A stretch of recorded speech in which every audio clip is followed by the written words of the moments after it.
We are on for the sector in focus, the evergreen sector, education. In an industry where demand amongst both the students and the investors is almost guaranteed, what requires watching out are the hurdles that can trip up business plans. Here we request our esteemed panelists to cover the regulatory challenges, the lessons from microfinance, valuation issues, exit strategies, and anything else that they deem appropriate.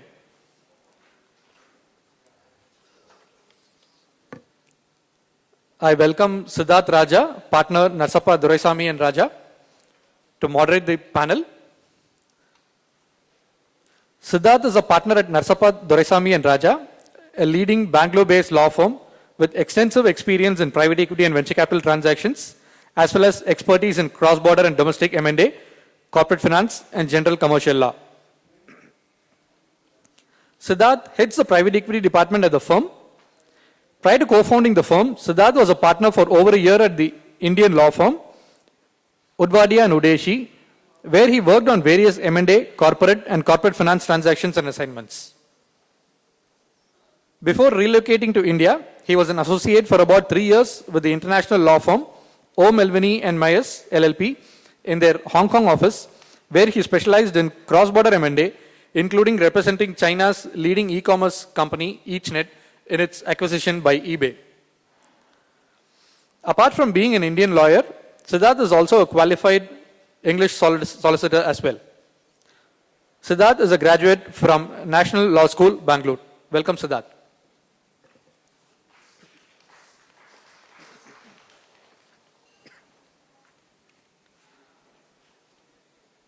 The next panelist is KK Iyer, Managing Director, India Equity Partners. KK Iyer is the Managing Director with leading private equity firm India Equity Partners. At IEP, KK's core responsibilities include investment strategy and review, deal origination and execution, deal structuring, and portfolio management. He serves on the board of directors of IEP portfolio companies like ILFS Education Technology Services, Jai Balaji, and Swastik Road Lines. KK is a former partner at Accenture, where he worked for 17 years as a key member of the team that set up Accenture's consulting practice in India. In his most recent role at Accenture, before joining IEP, KK was the lead partner in charge of all sales support activities on a cross-industry basis for all of Accenture's technology outsourcing work globally into India. KK received a bachelor's degree in chemical engineering from the Indian Institute of Technology, Mumbai. Welcome, KK. Next on the panel is Mr. Gopal Jain, Managing Partner, Gaja Capital. Gopal Jain is a founder and Managing Director at Gaja Capital Partners, an India-focused private equity firm. Prior to founding Gaja, Gopal was Managing Director at View Group, one of the earliest VC firms active in India. Gopal has significant entrepreneurial and operating experience in the financial services space, helping create a number of businesses in this sector. He is a graduate in electrical engineering from IIT Delhi. Welcome, Gopal. We also have Mr. Y.V. Rajasekhar Babu, MD, People Combined, Oakridge International School. A civil engineering graduate, Rajasekhar Babu co-founded the People Combined group with Mr. Nagaprasad T. People Combined runs schools and junior colleges across Andhra Pradesh under different brand names like Oakridge International School, Westbury Schools, Nalanda Talent School, and Vikas Group of Institutions, catering to different segments of the society. People Combined is expanding its presence outside of Andhra Pradesh, starting with a new Oakridge in Bangalore, and has raised rupees 20 crore in mezzanine funding in 2010 from ICICI Ventures. Welcome, Mr. Rajasekhar Babu. Also, we have on the panel Amit Bansal, CEO, PurpleLeap. Amit is the founder and CEO of PurpleLeap, a leading finishing school with focus on transforming young graduates to industry-ready professionals by building their technical, domain, and organizational skills. Prior to PurpleLeap, he was a director of product management at Talisma, a CRM solutions company. Prior to Talisma, he was a product manager at RiverRun, an early-stage IT startup. Amit is an MBA from XLRI Jamshedpur and an electrical engineer from PEC Chandigarh. Welcome, Amit. Siddharth, I request you to take over the proceedings.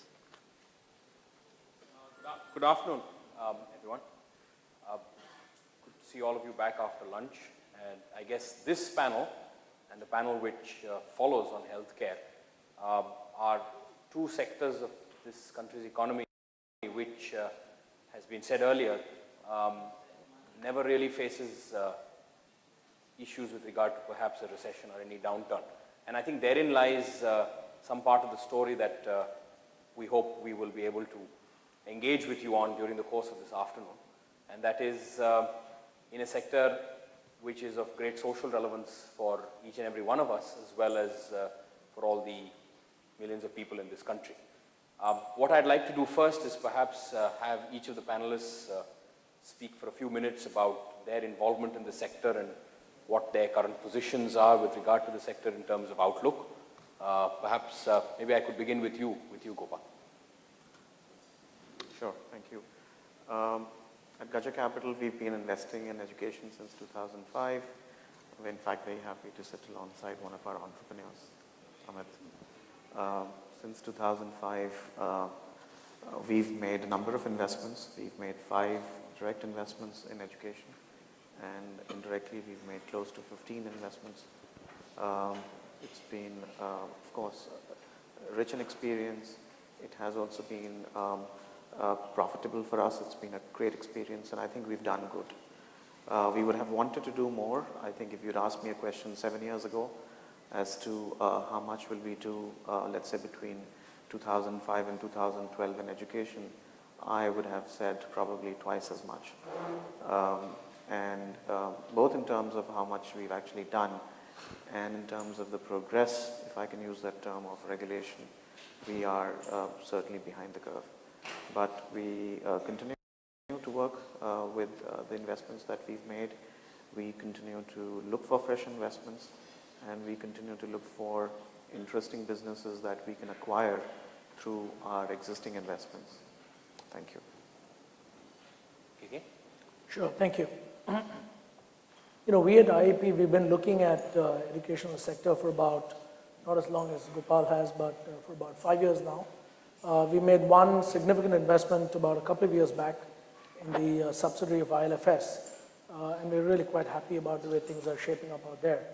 But you know, my perspective is, as we look, we've been looking very carefully for investment opportunities in the sector over the last, as I said, 4 or 5 years. Education are not recession-proof. You've seen some parts of education which are very closely linked to business cycles have suffered in the 2009-2010 time frame, number one. The second myth is, you know, while demand is alive and healthy, the ability of some of the players to scale up has been a huge challenge. Take K through 12, for example.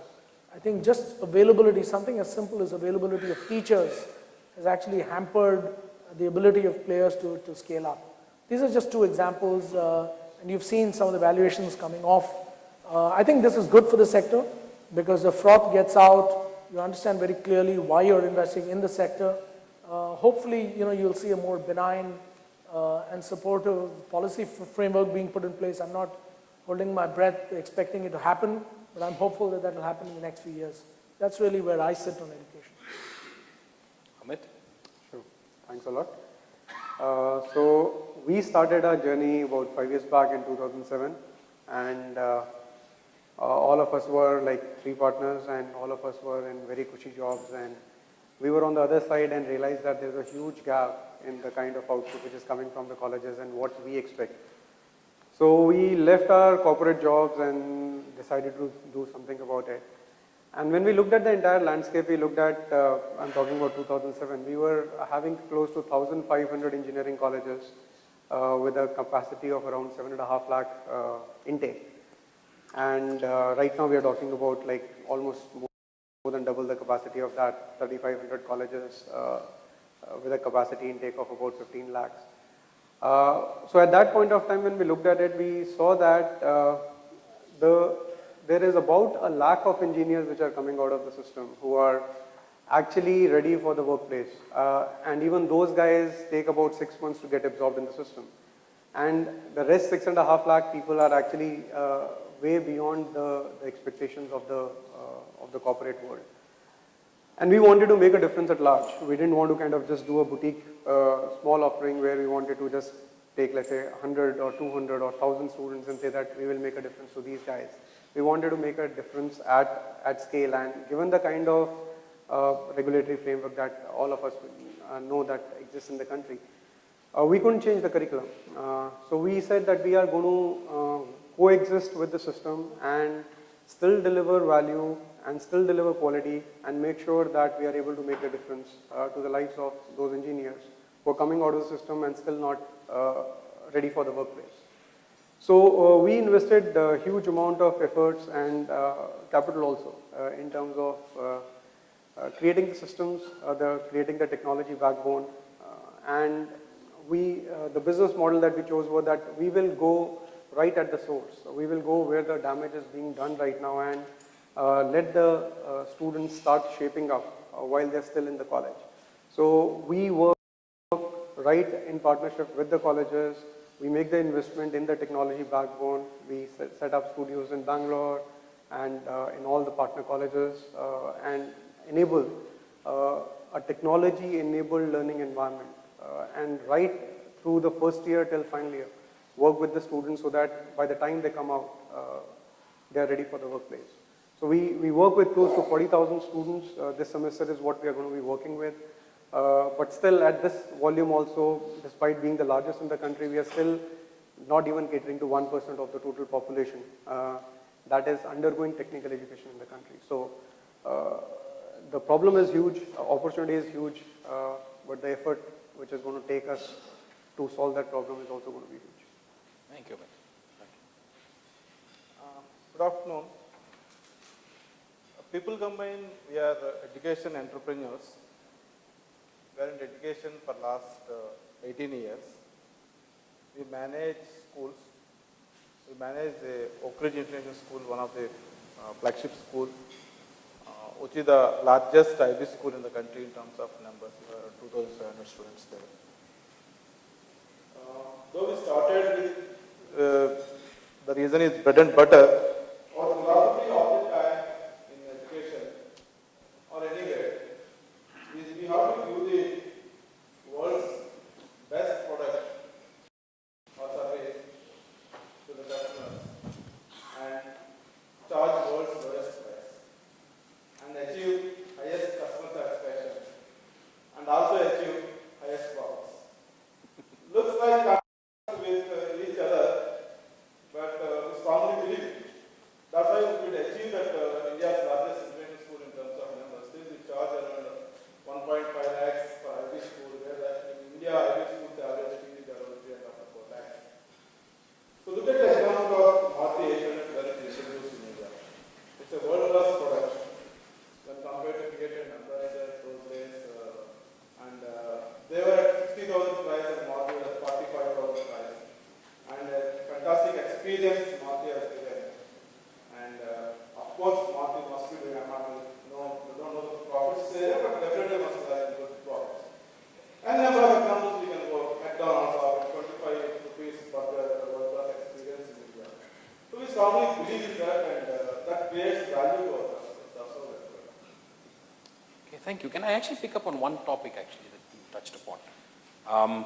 And that is, considering the yawning gap between what is required in terms of education requirements to be met in this country and the regulatory framework that you talked about, what would you say would be the important feature which is lacking between how regulatory policies are aimed at achieving some of these objectives of widening the education base?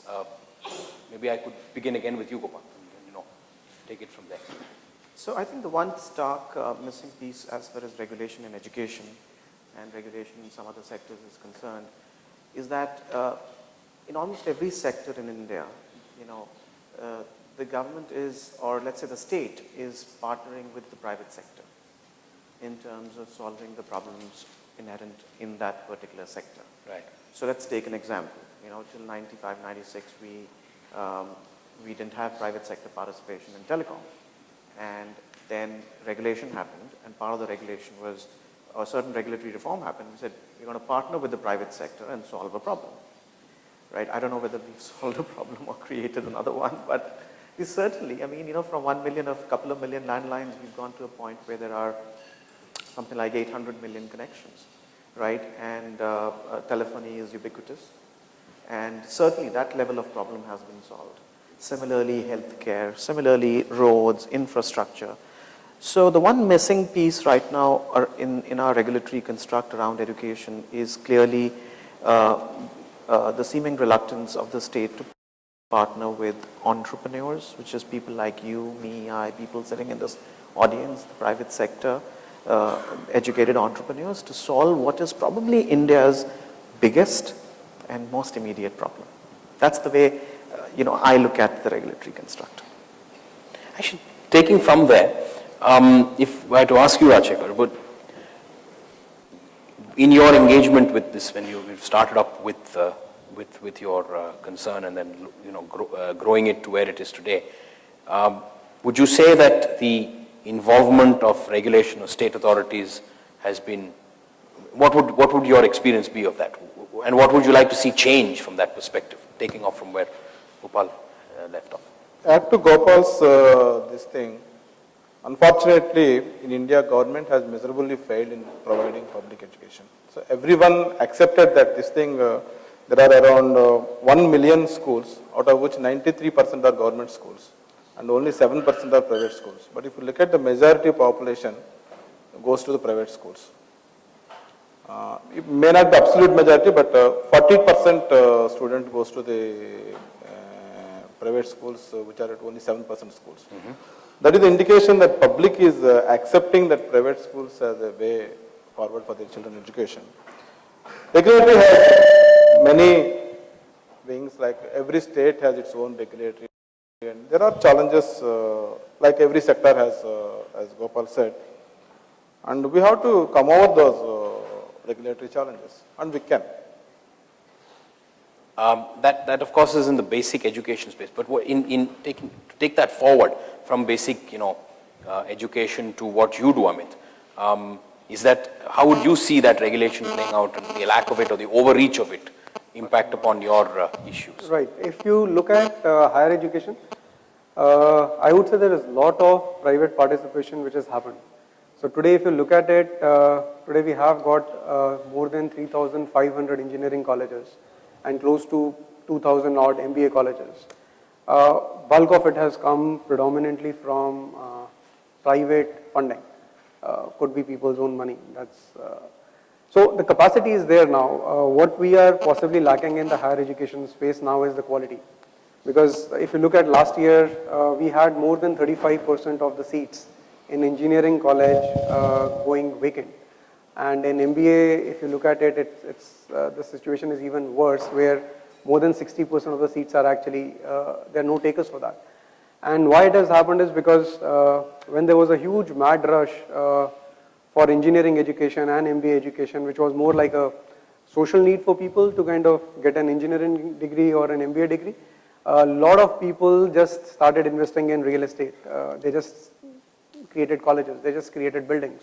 And beyond the building, there was no focus on providing any quality. And if the last decade, I would say, was the decade where the capacity got created in higher education, I would say this is the decade where bulk of the focus is going to be on how to create quality in the capacity that we have already created. I would like to add something to this thing.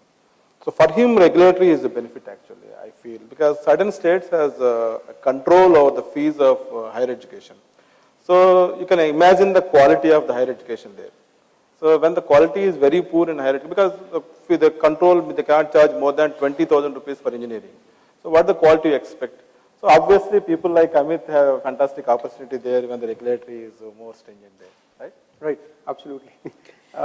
And just to add to that, see, even in the states where the fee structures are more benevolent in terms of, like, you can charge up to 1 lakh for engineering education, the regulatory framework is not the inhibitor to quality in those states. It's just the focus of those institutes, whether they want to provide quality or not. So a lot of those guys just saw it as an opportunity to invest in education, saying that there is such a huge need for technical education and MBA education in the country. Just set up a college, put up a building, put up a fancy computer lab, and that's pretty much what education meant to these guys.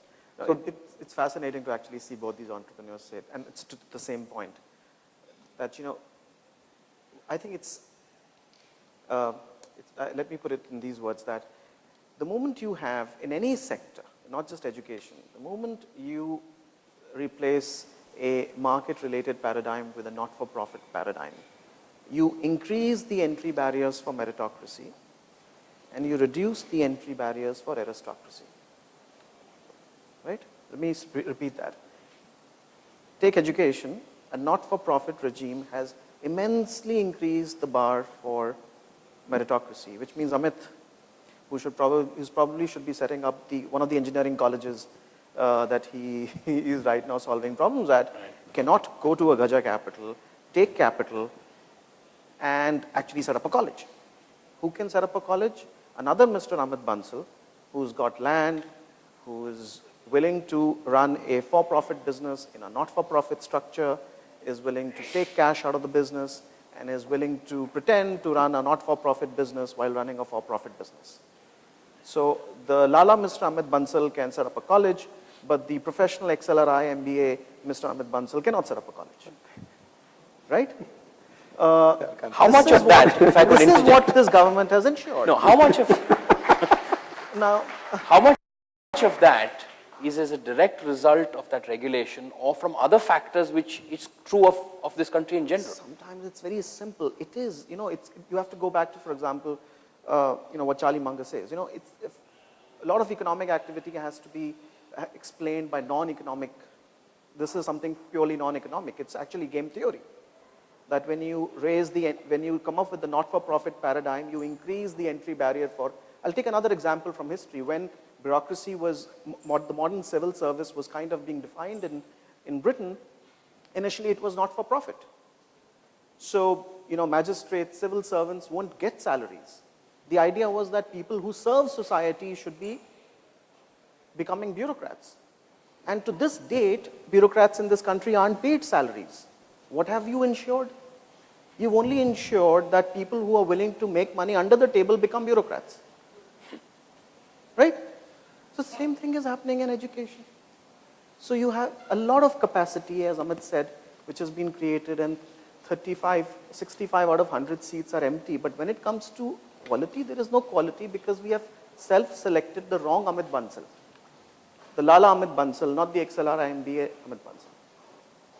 If I could join you on that and actually throw this question to KK on that. See, the state in India today is under a constitutional obligation to do certain things. Now, you may question that, the method of achieving that, but surely it has to be there in some form or the other. And the fear, I'm not trying to justify it, I'm only just trying to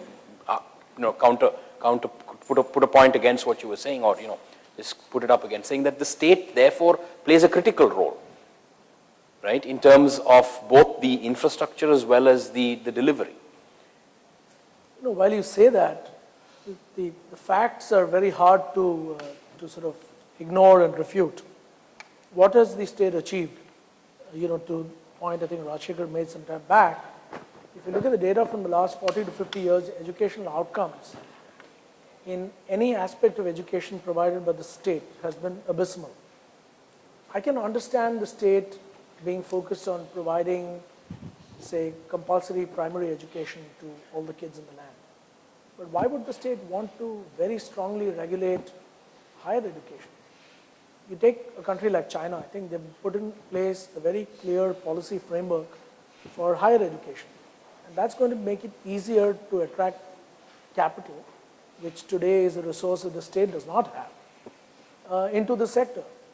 I can, without getting into specifics, even within the laws of the land and the regulation that exists today, there is no consistency in the way it is implemented.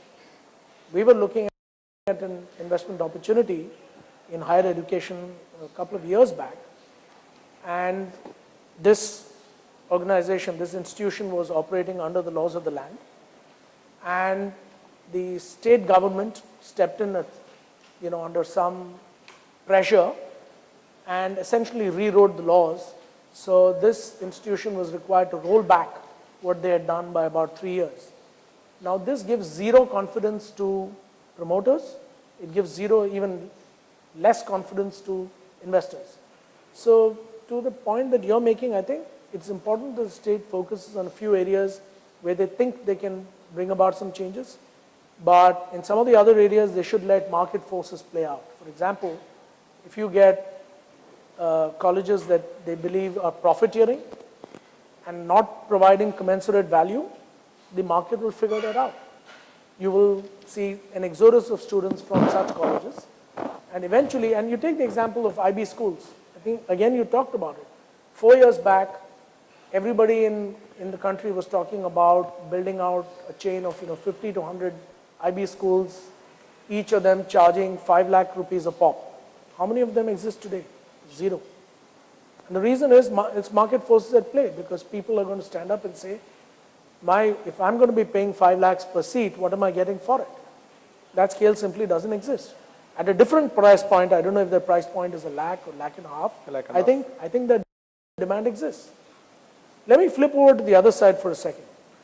I think education inevitably ends up in a little bit of state bashing because the state provides so many sort of opportunities for that bashing. But I think if I take vocational training as a slightly different area, the little bit that I've seen is that I think the state is taking a much more progressive view. There's a very clear realization that you have millions of people getting into the workforce year after year, and they need to be employed. They need to be employable. A large percentage of these millions of people who come in every year have no training, no education, and they need to, you'll have a social problem if you can't address it. And I've certainly met a few people in government who understand and recognize this very clearly, and as many of you would know, there are some, public-private partnership mechanisms being put into place as we speak. It's not as fast as we'd like to see it happen, but I think it is happening slowly but surely, where they're encouraging private sector participation in this area, including providing funds to support even private sector players, where profit is not a bad word, where people can make a large number of these people coming into the workforce employable. The jury is out. It's still early days. I would like to see them do much more of that. I'd like to see some great outcomes coming out of that, but that might actually be a great, benchmark, if you will, for what the state needs to do in other areas of education. I think that's a good segue. I think, let's move away from the problems we can't solve to the opportunities we can see.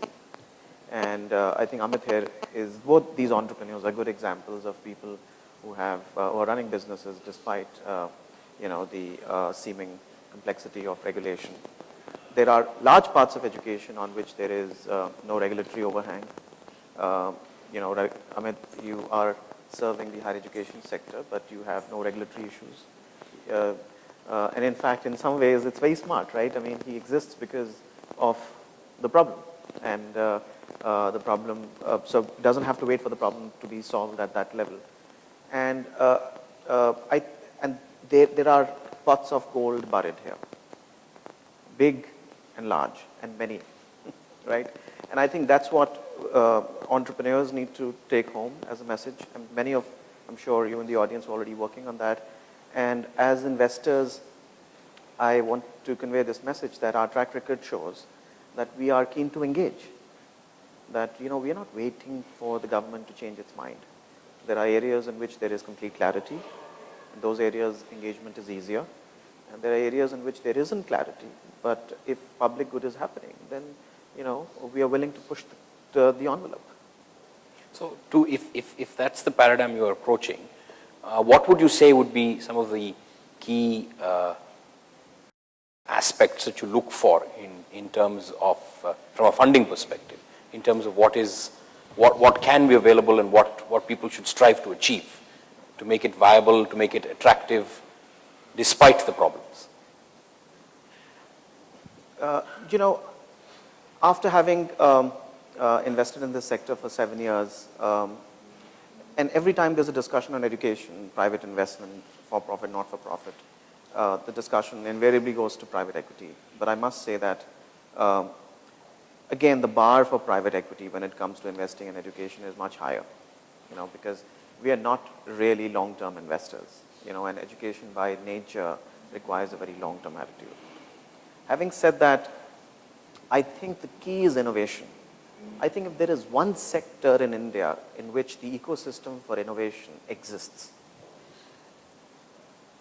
you know, I've been investing in private companies for 15 years, and my experience with early stage investing was that in most market sectors in India, the ecosystem for innovation does not exist, largely because the market does not exist.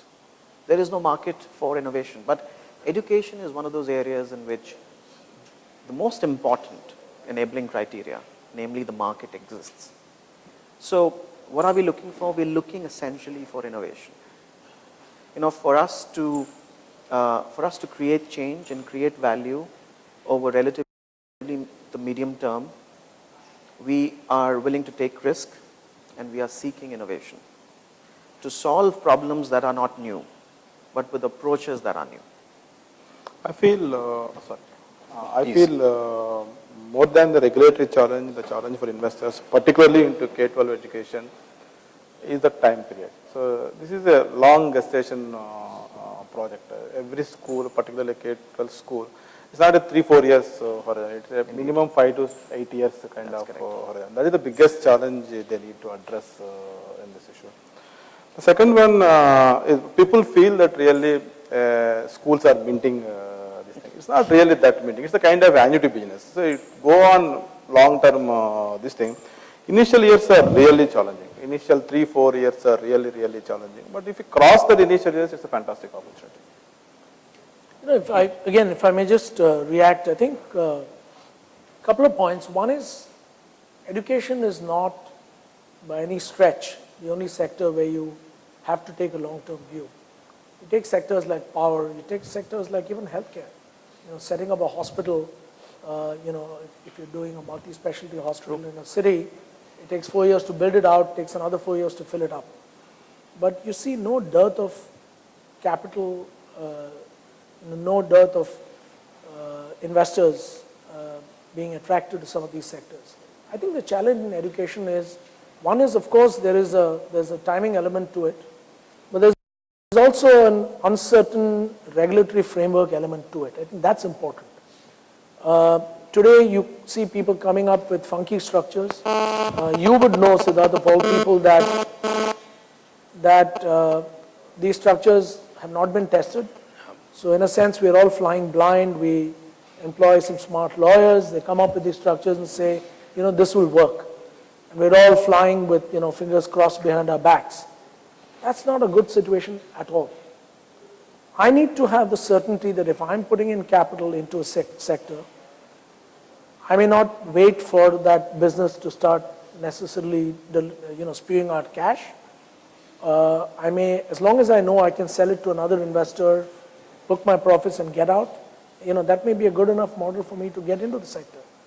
Today the challenge is, and you know, Gopal, to your point about people drawing comparisons with microfinance, I think there is a little bit of a lesson out there, you know, saying that, gosh, look at what happened to microfinance, the first company that listed.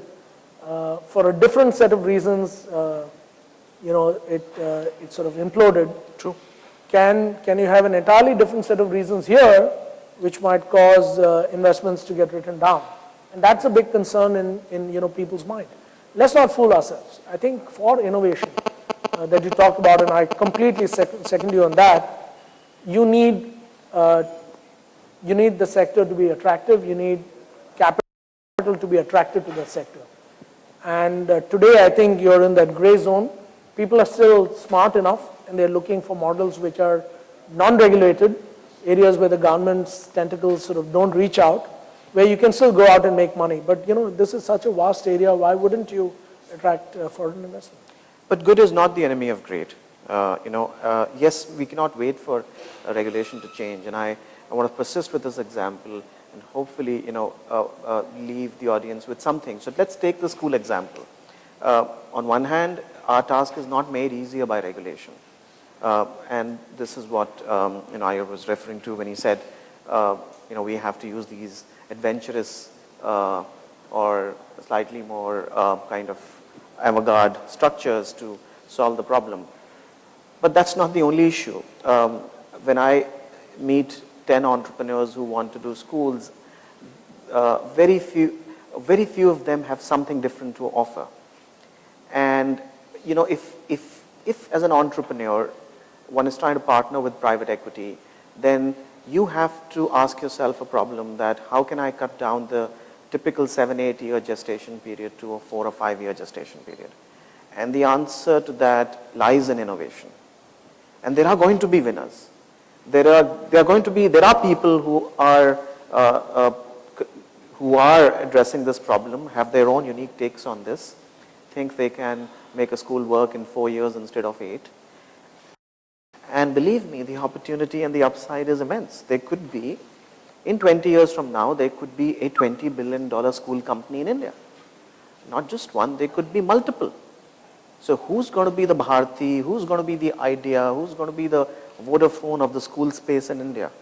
It's not just going to be somebody with the biggest pockets and the largest access to land. It's eventually going to be somebody who will be innovative, can do in 4 or 5 years what others can do in 8.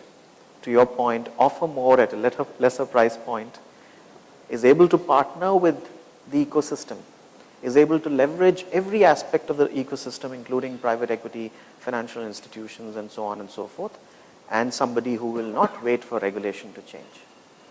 I also feel that it's not going to, private schools are never going to close and only government schools operate in future because of the regulator or whatever. Or private schools run for not-profit. We don't visualize this kind of situation. Only thing what happens is the cost of all these costs will load. For example, regulatory is there.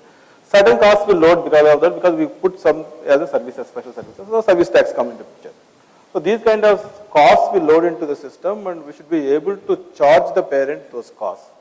That's where innovation is needed. How best we can make the product cheap and lower price and get the satisfaction from the parents. Thank you. Yeah, unfortunately today innovation is around, how do you minimize tax and leakage Correct. and structures. I'd rather see innovation happen somewhere else. The value add. In value add. And there is also big scope there also. That's why Yeah, I think right now you have to be like a typical Indian entrepreneur in every field. I mean, you have to be innovative in every aspect. Absolutely. When you're structuring, you have to be innovative. When you're dealing with the government, you have to be innovative. When you're doing your tax planning, you have to be innovative. I mean, this is a country which is at war with business, right? I mean, this is a country which has declared war on the private sector, on the corporate sector. So you're fighting on every battle. In addition to that, yes, I think those are not the only battles that you have to fight. You also have to fight the battle of innovation. While all of these battles are happening, the people who will win are people who will create innovative products inside schools. People who are able to take more of the market share. There is no child outside of schools. If there is a parent who's got the capacity to pay, he isn't short of a school. Yet there is a shortage of schools. How are you going to attract kids in such an environment? Those are the problems to be cracked. entrepreneurs should be solution finders. Yeah.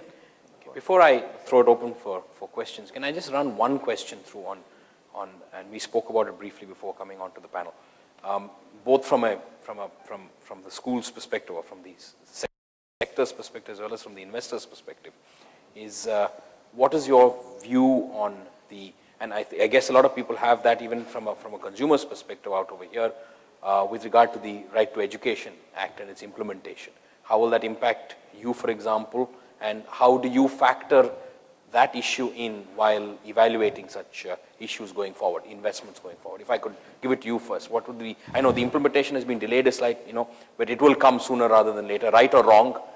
I'm not asking so much that question as to whether it is right or wrong, it's more what is the actual impact that you will see on the ground. See, as I said, all these regulations load costs to the parents. RTE says that 25% of the seats in the new admissions, we have to give it to the underprivileged children. So we are fighting on that. We are not against RTE. We are for RTE actually. We are not against. Certain systems in the RTE, we are fighting with the government, and we are, certain schools already approached courts and this thing. We are in favor of RTE. Only thing is certain clauses we are discussing. So this 25% students from our side internal workings. So 25% is the cost loading to us. So whether you load it on parents or you innovate something, how best we can do, maybe 12% increase in the class size and 12% you load it to parents. This is the cost, it's not what the fees we charge. And the cost is not on the fixed cost. The fixed cost is anyhow fixed. So we need to load that cost if at all we have to, and how best we can innovate and reduce the cost, not to load 25% to the parents, can we minimize it to the less than 10%? So simple way is that 12% you increase in the class size and 12% you load in the fees. How best we can further reduce, that's what we are working. Okay, but how would you? I'm not an expert on RT. What I sense is directionally, I think it's a sort of a retrograde step. It's more a populist, politically expedient sort of announcement that the government has made. I struggle to see how they will actually implement it.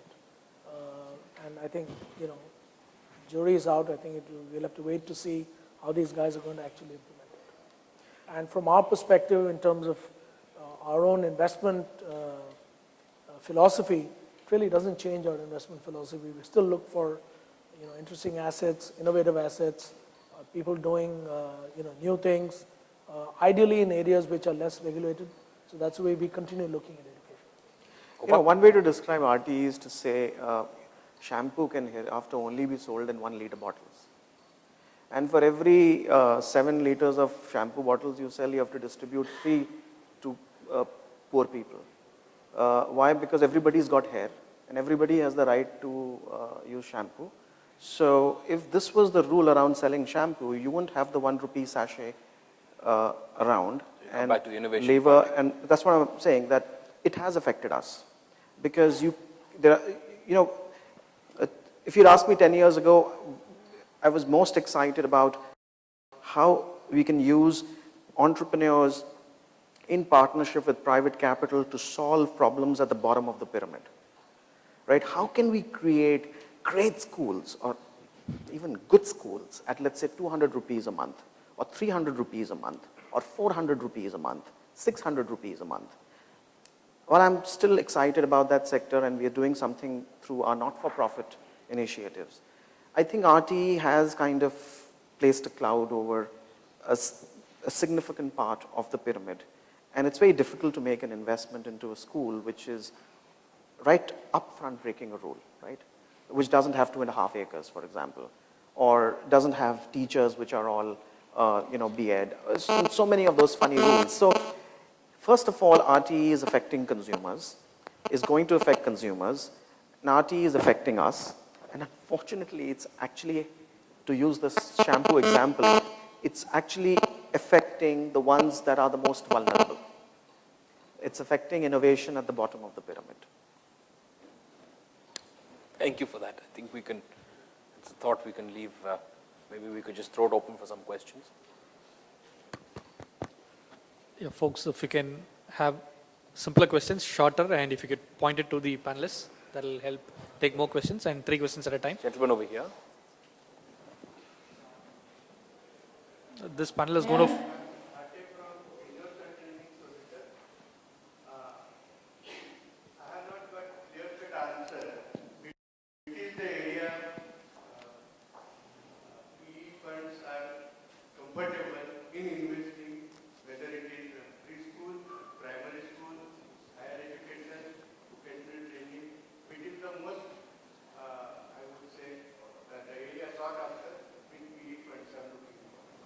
Before you answer, it's your question, I'm sorry. They look more into entrepreneurs than the sectors, I believe. You please answer, sir. Sorry. You want to add your question? Well, very simply, sir, we can divide the entire opportunity into infrastructure and core education and ancillaries. By ancillaries, you mean services, products, that are consumed by schools and universities. I think from a regulatory perspective, clearly ancillaries, service providers, product providers, companies like PurpleLeap that are serving the sector, are easier for private equity to look at because there are fewer regulatory issues. This is, of course, I think that's the right way to look at it. As private equity, we're looking at entrepreneurs more than sectors, but all things being equal, I think the ancillary sector is easier for the typical private equity investor. Within the core education sector, higher education is the toughest, right? Preschools are relatively easier from a regulatory perspective, and schools are somewhere in the middle. And if I may add to that, I think the other dimension I would throw in is private equity funds tend to look for models which are scalable. So it's important to be fairly certain that the model can be scaled in a very secular manner over 3, 4, 5 years. And again, events of the last few years have indicated that not all models are scalable. So non-regulated or less regulated, ancillary models, as Gopal pointed out, and I would add scalable models. Sure. One last question, and we might have to follow up with the next panel for healthcare. So maybe quickly, this is someone. Vidya Shankar from Only Success. Say with respect to scale in the education industry, because whenever we say scale, it's primarily seen as something to do with the digital delivery or where there is a virtual teacher kind of stuff or where a web related delivery kind of thing. So whether say a PE or a VC will see a trainer or a teacher physical presence in a classroom as a scalable model. Because there are certain times where a presence of a teacher, say in a school or in any kind of training delivery, presence of teacher may be very important. So on those kind of models, is it seen as a scalable model? So Yeah, one more question, probably the lady in the front who wanted to Amit ask. should answer that. Yeah, you passed it. I'll just take that. See, when we talk about leveraging technology, it doesn't mean that the teacher in the class is not important. How do you make an average teacher in the class really, really world class? Is also when we say that it's a scalable model. So today, if the model is extremely dependent on only the quality of the teacher, and if you take that, replace that teacher with another teacher in the class and the model fails, that model doesn't scale. So how do you create a system which is a set of processes, technology, pedagogy, all of that put into the system where you're saying the person X can be replaced by person Y and still the model will scale? Or can I move from X to 10X to 100X and can I create a replicable model and it will still scale? So you have to leverage technology. I'm saying there is nothing wrong in terms of accepting that you can't scale without technology, but you, at the same time, what you're saying is absolutely right. There are a lot of situations in which you need a physical person inside the classroom. Like when we PurpleLeap started that, we also had a model where we said, okay, only virtual. There's not, because that doesn't scale, and we figured out that is not effective. So today we have a system where each of the 250 odd classrooms that we service in the country has a physical trainer inside the classroom. But that trainer is not of a quality where you say that that guy is has to be 10 years experienced with industry exposure and all of that. That's an average person, and we have created a system around it in which from 250, when we move by the end of this year to 1,000 classrooms, our system will scale to that. And I'd also like to say that, I think entrepreneurs, I think it's good, and I think it's useful to always ask yourself, how can I access private equity? But I don't think private equity is the ultimate test for entrepreneurship, right? If a business cannot attract private equity, it does not mean that business cannot be a great business, a profitable business, a large business. So the real test of a business is not private equity. The real test of the business is the market. Right, and there are certain kinds of businesses that will attract private equity. It's a certain mold. Not every business fits into this mold. And if you look at, let's say, the 100 top businesses of this world, all said and done, most have been created without private equity. Right, so It's good to think of private equity as a partner. I think it's a huge agent for meritocracy for people like us who are not born with the opening balance of capital. This is what we do. We level the playing field. But the real test of a business is the market. One last question, post which you can catch the panelists off stage maybe. Wants to take a shot? So, I had a question. The panel raised great points on quality of education. That's great. Is there something within the capital markets that can actually add checks and balances or help improve the quality, or is it pretty much like the gentleman mentioned regulations? Is that pretty much where the burden lies, or is there any responsibility in the capital markets also to help bring up the quality? Any parts? The markets are fairly efficient, right? I mean, they are very efficient in terms of self-selecting quality, provided you let markets function. It's usually very difficult for one to build a valuable company in capital markets unless and until you are broadcasting quality. I don't know if that kind of answers your question, but capital has a certain self-selecting quality towards quality. So, if you let capital markets into this ecosystem, it can only help perpetuate quality. It will only help increase quality. Thank you. Thank you very much, all of you. It's been a very enriching debate. The audience can catch the panelists off stage while we get started with the next panel immediately after that.